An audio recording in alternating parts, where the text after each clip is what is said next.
Let's get straight to it.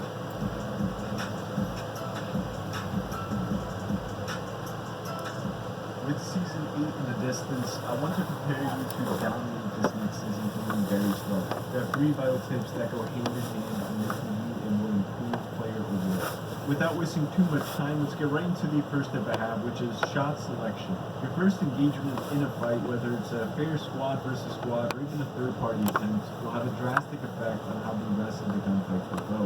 A good shot selection is what will help keep you in the advantage during the fight. So since we know this helps win more gunfights, what are the best ways to improve your shot selection? Well, to start, make sure you get the opportunity to fire first.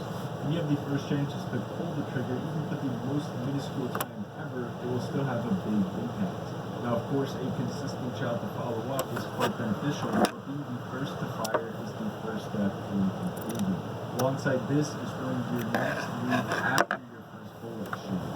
However, this can raise many questions like how much damage was traded, what's the fight's position, is there a massive armor difference? These split-second decisions add up and will conduct how the fight will take place. Improve your decision-making and shot selection as a whole. Lastly, create the most ideal situation for yourself, especially during those first engagements where enemy players haven't felt you out yet in terms of how good your shot is. Then surprising them with some massive damage in a few seconds will slightly throw their game plan off and lower their confidence. Now let's get into a quick example I have for you.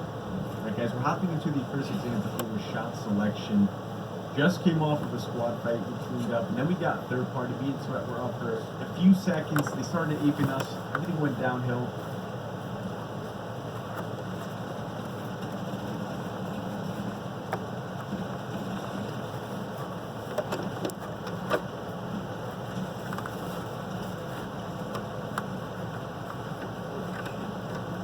I noticed I didn't take the bat right away. I wanted to see if I was getting chased. I have some easy shots while they're in the air. If that happens, but they don't chase. Then the Wraith actually took my grab, lift up the heel, and exactly at that moment I thought I could beat her easily. Off that lift because she's going to get the stun effect. New cost of drop on the different first shots. I noticed when I dropped on Took a pause, then started firing again at him. Noticed my shot was lazy, and at that moment, I needed to reload, reset myself, and then go for some more shots. You start missing shots like that, and only up.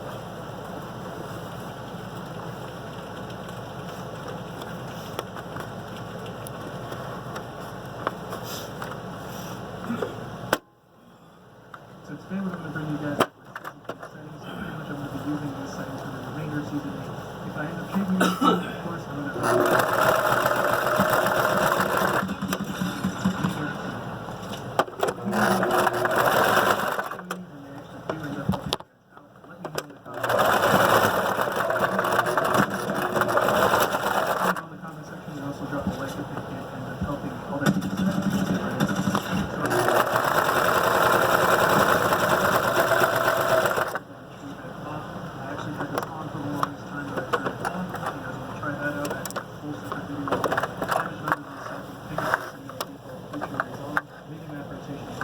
weapon auto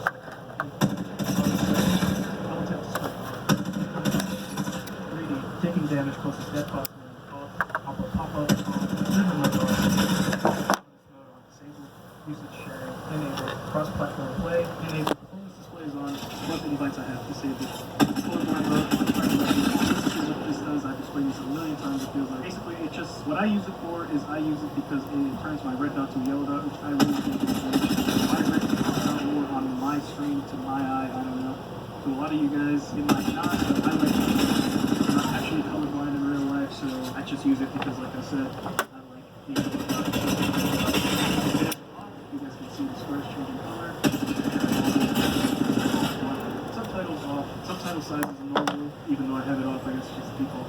Enable accessible chat features is off. Convert incoming voice to chat text is off. Moving on to the controller tab, we have button layout. I play on these.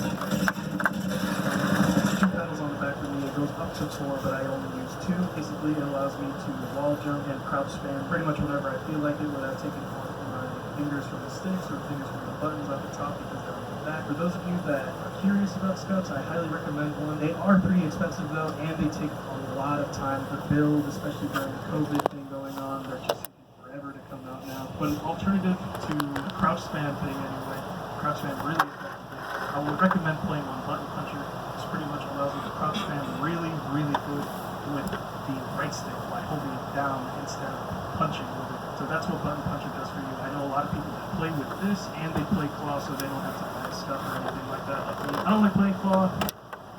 My fingers feel really weird afterwards. I can't really keep it up for that long. A lot of people that play claw fingers feel really weird. So Button Puncher and one more thing is that it's going to be cross spamming with stuff or without really playing claw. Really easy. I'm going to show you guys in a few seconds. Stick layout on default, interact select reload button, tap to use the reload, crouch button.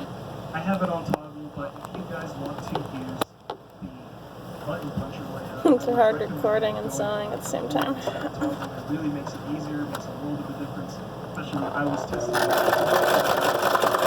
crouch spamming really effectively, and crouch spamming, every now and again, and it didn't really feel good, but whenever you put it on hold, that button layout, I play with this stuff, I don't need to do any of that. I like to leave it on toggle. I don't like hold with the back pedal, which just feels kind of weird, I don't know. 8 buttons.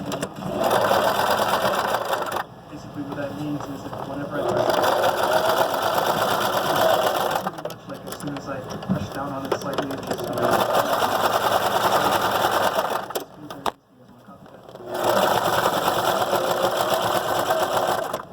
think at the beginning of season 7 I was playing on 6.5, if not during the end I was playing, if not during the end of season 6 I was playing on 6.5, and a lot of people thought I was still playing on 6.5. I switched it down one from the ABS to 4. I felt like this helped me with my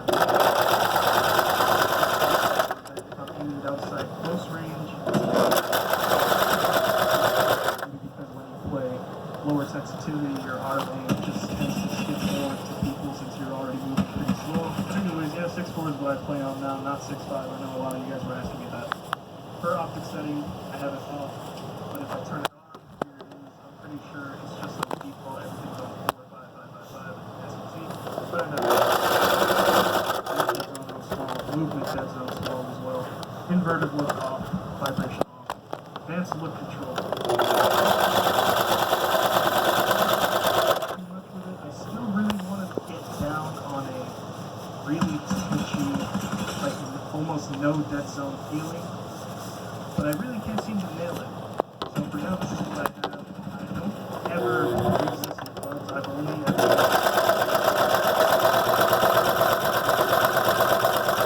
pretty much all the time, except when I'm in the firing range. If you guys want to see what I've been working on, if you guys want to see for yourselves, this is what I have right now. And go through it.